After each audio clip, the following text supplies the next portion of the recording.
வணக்கம். இன்றைய ராசி பலன் 14/8/2024 ஆகஸ்ட் மாதம் புதன்கிழமை, ஆடி மாதம் 29ஆம் தேதி.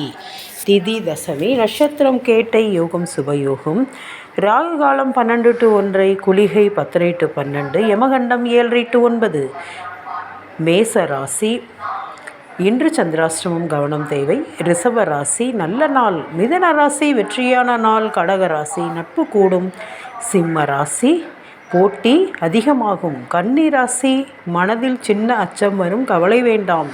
துலாம் ராசி பெருமையான நாள். விருச்சிக ராசி பிள்ளைகளால் மனம் கொஞ்சம் வேதனைப்படும், கவலைப்படாதீர்கள். தனுசு ராசி நல்ல வேலை கிடைக்கும். மகர ராசி முயற்சி திருவினையாக்கும். கும்ப ராசி அனுகூலமான நாள். மீன ராசி புகழ் கூடும். இன்று திருமண நாள் காணும் அனைவருக்கும், இன்று பிறந்த நாள் காணும் அனைவருக்கும் நல்வாழ்த்துக்கள். நன்றி.